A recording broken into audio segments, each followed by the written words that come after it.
Alright guys, so here it is, head to head, all three of them. Now last time I had reviewed these two, and today we're going to be reviewing this one right here.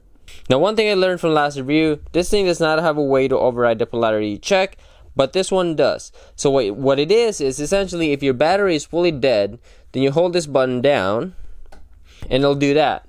Now what that does is it sends the voltage to your battery without fully checking whether or not you have it connected correctly. So just, make sure that you actually have it connected right. This one does not have that option, so what it does is you kind of connect it and it thinks it's not connected. Now what's nice about this unit is it has that option, and it's called boost. So we're gonna go ahead and check that out. Because on this car right now I actually have a fully dead battery, so I let it drain out for you guys, and we're gonna try out how well that functions. Now I know this thing will jump it, I've tried it a few times already, but this one is going to be the first time to try it today. So if you want to learn more about this unit right here, go ahead and check out the last review. This one also is part of the last review. So really, we're going to be checking out just this one today. And as a disclaimer, I'm not getting paid by these guys to check out this product, but they did send me this one as a free unit, so might as well check it out. So I have two units in the car right now. That's the normal one that I use. This is the super dead one. Now just to show you guys how dead it is, I'm gonna go ahead and actually plug this up right there. So you have 0.02 volts, and what I'm gonna do is so you guys can see what happens when you actually connect this. So 0.02 still, right? Maybe we'll stand up like this so you guys can see better. So 0.02 still, and I'm gonna go ahead and connect the positive first, then the negative here. Alright, doesn't look like it's doing anything, nothing there. So what I'm gonna do is press that little boost button, but I need a screwdriver or something. As you guys can see, this thing, once you hit the boost, it starts to send the voltage to the battery, and you will get the power right there. So I'll take this off, and as you guys can see, it straight drops to, flips over here. Voltage is dropping pretty fast there, just to show you guys how dead of a battery it is.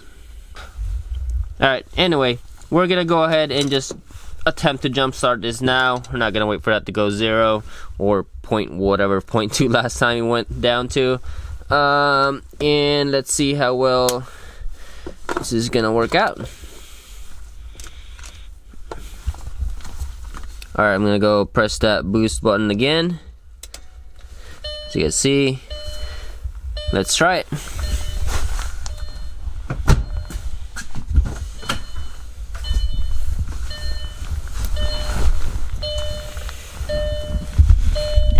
Okay.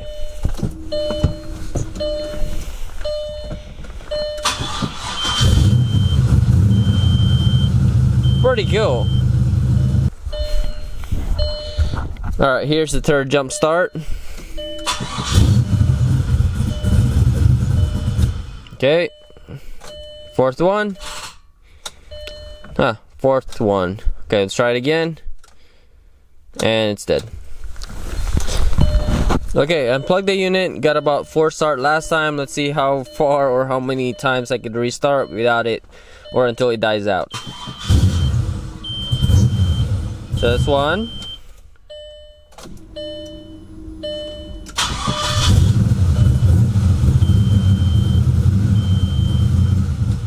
It's 2.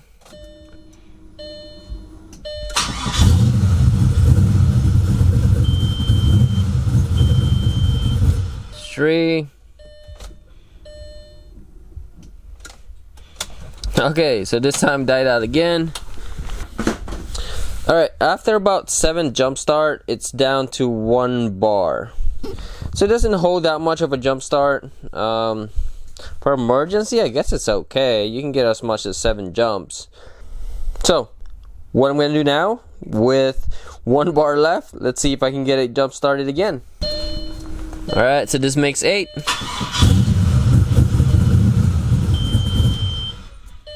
This makes 9.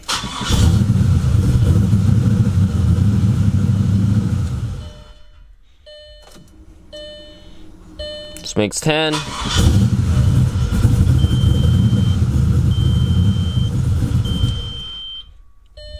makes 11. Okay, 11. Alright, I think we hit the limit here. It's already kind of freaking out on me. It's low on battery now.